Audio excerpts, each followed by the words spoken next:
सोचिए, सड़क के बीचों बीच एक पुलिस इंस्पेक्टर ने एक आर्मी ऑफिसर की बूढ़ी मां को लात मार दी। हाँ, आपने सही सुना।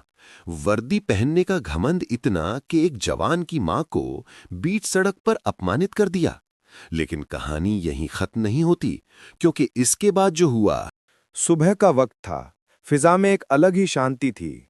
Army officer major Vikram Rathore की मां और उनकी छोटी बहन प्रिया दोनों बड़े चाव से बाजार की तरफ निकल रही थीं।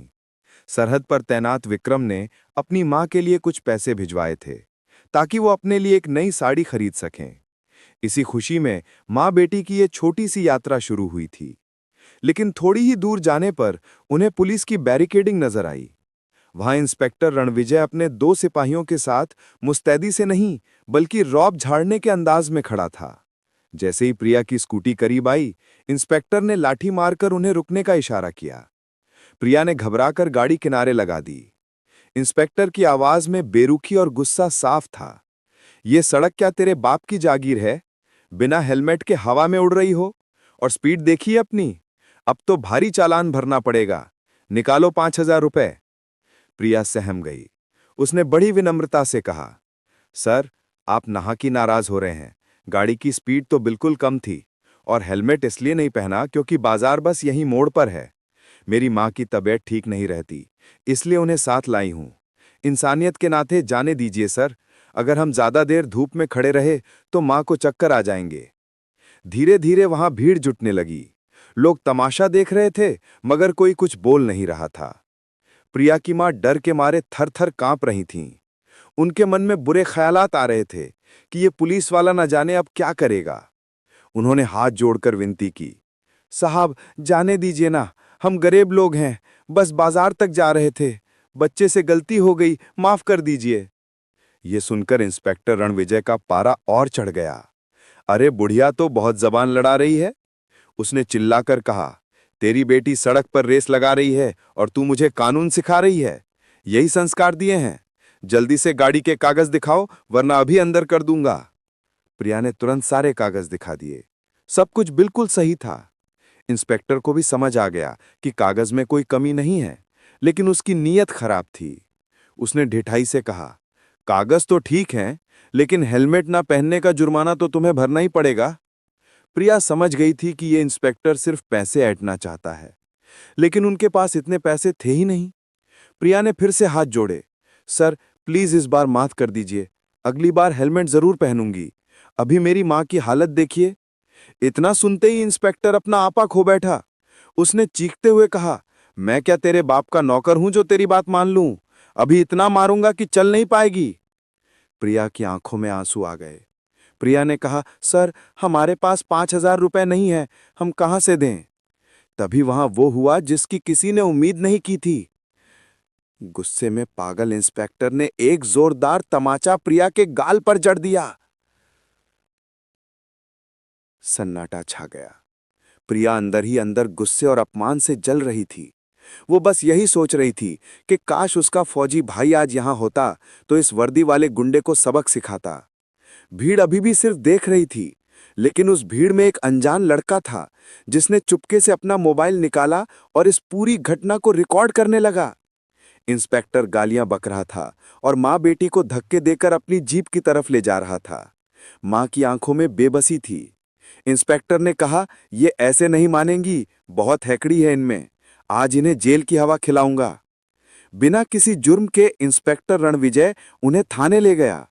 वहां पहुंचते ही उसने हुक्म दिया, डाल दो इन दोनों को लॉकअप में, और खबरदार जो किसी ने इन्हें पानी भी दिया, 2 दिन तक भूखी प्यासी रहेंगी तो सारी अकड़ निकल जाएगी। हवलदारों ने उन्हें सलाखों के पीछे धकेल दिया। इंस्पेक्टर अपनी कुर्सी पर बैठकर हंस रहा था।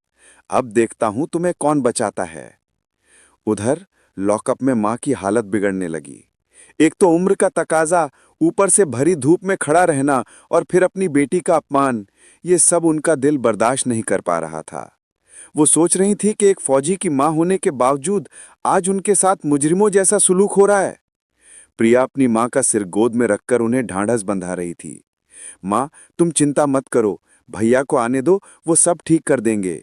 लेकिन मां की सांसें उखड़ रही थी।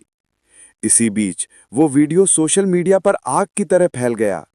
जिसने भी वो वीडियो देखा उसकी रूह कांप गई। एक माँ बेटी पर वर्दी के नशे में चूर एक इंस्पेक्टर का ऐसा जुल्म देखकर पूरा शहर गुस्से में था। वीडियो पर लाखों व्यूज और कमेंट्स आने लगे और फिर वो वीडियो मेजर विक्रम राठौड़ के फोन तक पहुंचा। वीडियो देखते ही विक्रम के पैरों तले जमीन खिसक गई। उसकी आंखों में आंसू और दिल में ज्वालामुखी धधक उठा। वो सोच भी नहीं सकता था कि जिस देश की रक्षा के लिए वो सरहद पर खड़ा है, उसी देश में उसकी मां और बहन के साथ ऐसा सुलूक किया गया। बिना एक पल गंवाए विक्रम ने छुट्टी ली और घर की तरफ दौड़ पड़ा। उधर थाने में शाम हो चुकी थी। मां की हालत नाजुक थी। प्यास से उनका गला सूख रहा था। प्रिया रोते हुए सलाखों के पास आई और चिल्लाई, कोई है, प्लीज मेरी मां को थोड़ा पानी दे दो, वो मर जाएंगी। एक हवलदार को दया आई।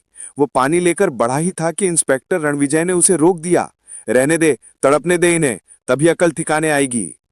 रात हो चुकी थी। मेजर विक्रम घर पहुंचे तो देखा ताला लगा है। वो समझ गए कि हालात बुरे हैं। वो सीधे थाने पहुंचे। जैसे ही उनकी नजर लॉकअप में बंद अपनी बेहोश मां और रोती हुई बहन पर पड़ी, वो दहाड़ उठे। इंस्पेक्टर। मेजर विक्रम की आवाज में शेर जैसी गरज थी। इंस्पेक्टर रणविजय ने जब सामने एक आर्मी ऑफिसर को देखा तो उसके होश उड़ गए। विक्रम ने करीब जाकर उसकी आंखों में आंखें डालकर पूछा, मेरी मां और बहन का कसूर क्या है? तुम्हें दिख नहीं रहा कि वो किस हालत में है? इंस्पेक्टर डर के मारे कांपने लगा। उसे अंदाजा हो गया था कि अब उसकी खैर नहीं। वो गिड़गिड़ाने लगा, सर, मुझे नहीं पता था कि ये आपकी फैमिली है। फिर वो हवलदारों पर चिल्लाया, अगर देखते क्या हो, जल्दी ताला खोलो। ताला खुलते ही विक्रम ने मां को संभाला। मां बेहोश थी।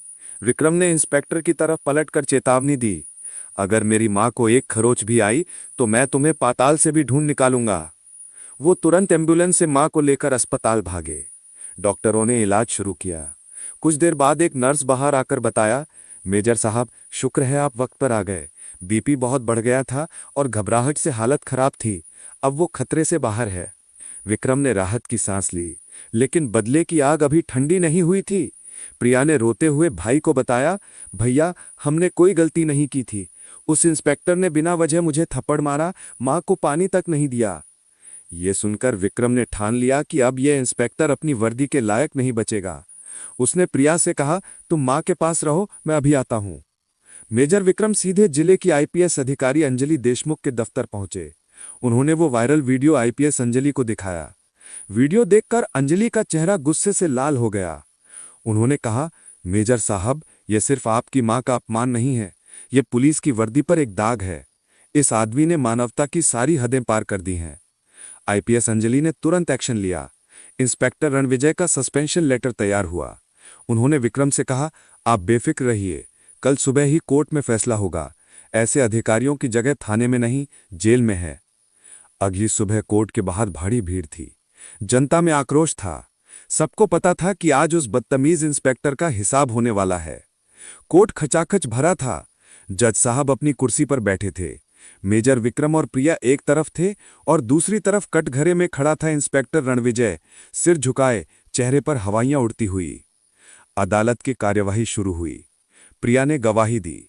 उसने एक एक बात सच सच बताई। रिश्वत की मांग, थप्पड़, लॉकअप की वो डरावनी रात। उसने बताया कैसे उसकी मां पानी के लिए तड़प रही थी। पूरे कोर्ट में सन्नाटा था। जज साहब ने गंभीर होकर पूछा, इंस्पेक्टर, क्या आपके पास अपने बचाव में कुछ कहने को है? इंस्पेक्टर खामोश रहा। सबूत और गवाह चीख चीख कर उसकी बर्बरता की गवाही दे रहे थे। फिर वो वीडियो कोर्ट में चलाया गया। वीडियो में गूंजती वो थप्पड़ की आवाज पूरे कोर्ट रूम में सन्नाटे को चीर गई। जज साहब ने अपना फैसला सुनाया। इंस्पेक्टर रणविजय ने अपनी वर्दी और ताकत का घिनौना दुरुपयोग किया है। एक निर्दोष महिला और उसकी बेटी को प्रताड़ित करना अक्षम्य अपराध है। अदालत उसे तुरंत प्रभाव से सस्पेंड करती है और जेल भेजने का आदेश देती है।